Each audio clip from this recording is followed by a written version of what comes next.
went to an abandoned hospital. There was a large square staircase spiraling up to the roof on the outside of the building. Locked steel door at the bottom, so the only way up was to climb on the outside up to the first landing. My buddy boosts me up. I climb over, and there's a sleeping bag with a steak knife next to it on the landing. I call down, we're definitely not alone here, dude. No, but it's cool, says a voice behind me, scaring the shit out of me and causing me to jump and whirl around. There's a young, dirty, homeless-looking guy standing there, coming down from the stairs from above. Hands up, palms out. Didn't mean to scare you. He takes a seat on the stairs, so I carefully step on the handle of the steak knife, lean over the edge, and pull my friend up. We had planned to sit on the roof and drink beer, so we offer homeless guy a beer, which he gratefully accepts, and we shoot the shit on the landing for a while. We're talking about the city, the cops, traveling, and life in general. He's basically a drifter. Been in town for about a week or so, but a nice guy. Things are going pretty well when he asks, You guys are human, right? I fucking hate it when I meet people that end up being aliens, and you never know until you peel their skin off. They've been after me for a long time. You know, they don't stop. They never stop. Sometimes I think I should just kill everyone to be safe. He's definitely not joking. There's uncomfortable silence as my friend and I realize that this guy is fucking crazy. Yeah, man, I say. We're human. We just wanted to check out the place and drink some beer. We're gonna go ahead and move on now. We definitely don't want any trouble. He just stares in silence, so we leave in the last beer, carefully back up to the railing, jump down, and walk away very quickly, constantly looking back over our shoulders. The entire time he's just standing there, still and silent, watching us leave. That place is still abandoned 5 years later, and we've never been back. I'm not a believer in the supernatural, but humans can be deceptive and dangerous in ways you can't see coming.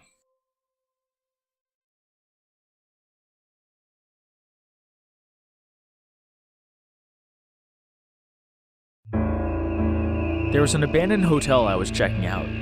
Gained access through a blown-out window near the indoor pool. Smells like death inside. Come to find a couple of bloated dead deer in the slime collected towards the deep end of the pool. That should have been my sign to go. I make my way into the lobby and banquet areas, come across a couple of raccoons and squirrels who scurry away swiftly. Everything is destroyed, even the reception desk has been ripped in half. Nothing interesting to photograph, just trash. Neat little piles of trash. After a bit of searching, I find the stairwell. There's an odd noise coming from above that I brush off as rain. I decide to skip a couple of floors because they're probably in the same condition as the lobby, and a lot of the exterior windows had been blown out. I get to the 4th floor and open the door. Not worried about noise, as I'm confident that I'm the only sober person on premise, if not the only person. As I pull the door open, the rain noise suddenly ceases. Completely. I point my flashlight down the hallway and see hundreds of geese poke their heads out of the guest rooms. I remember the moment where nothing moved and we just stared at each other as lasting several minutes, though I'm sure it was only about 10 seconds. Here I am in the middle of the hall, geese of abandoned luxury staring me down. Once the initial shock of the sight wears off, I remember that I'm only looking at half of the floor. Behind me, the geese aren't pulling a deer in the headlights. They're coming towards me. Time to go. I closed the stairwell door behind me, only muffling the cacophony that erupted once I moved.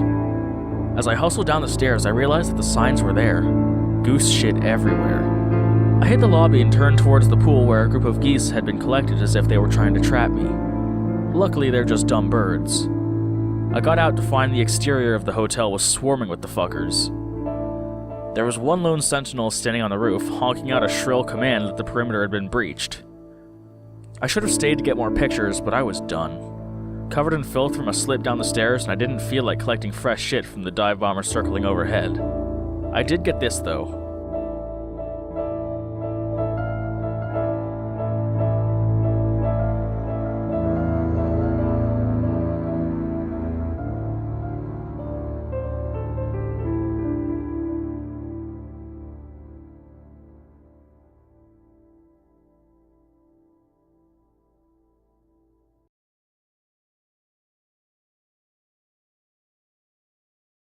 This happened 8 years ago when I was a sophomore in high school. My Urbex friends and I were on a bike ride looking for cool places to explore in a relatively dilapidated area when we discovered a really creepy cave. An old abandoned cement mine, we later learned. We did some mild exploring that first day, but quickly realized it would require more gear to thoroughly explore, like flashlights, respirators, you know. About a week later, 5 of us came back with the proper gear and a camera to see what we could find in the mine. We discovered there was basically one mine shaft that sloped downward and deeper into the earth, so we followed that main route. It was wide enough for a car to drive down and was pretty well graded, so the walking was easy. There were many rooms, old machinery, and rusty equipment off this main shaft, but we mostly avoided it in the beginning. We were trying not to get lost or confused. Along the way, the walls were littered with the classic abandoned graffiti. X was here, swastikas, initials and dates, phallic drawings, etc. As we got deeper and deeper, though, the graffiti really thinned out. At this point, the light from the entrance was long gone, and we were relying solely on flashlights. The air was so stagnant and hazy with the particles that the light from our flimsy flashlights would only go about 20 feet or so before getting totally obscured by the dust. Thank goodness for the respirators. The glow sticks we had brought to mark our way to prevent getting lost were also basically useless because they would disappear in the haze only a few steps after dropping them, and we had only brought 10 or so. At this point, we started arguing among ourselves. Several of the crew was nervous about going any deeper with the air quality being so terrible and without a good way to prevent us from getting lost. We were probably a quarter mile into the earth by now. The rest of us managed to override that sentiment of fear by assuring them that the path was easy and straightforward, so we'd have to try to get lost. We were going to rely on our level-headedness, sense of direction, and flashlight battery life to get out. Despite the agreement to push on, it was becoming very creepy for everyone.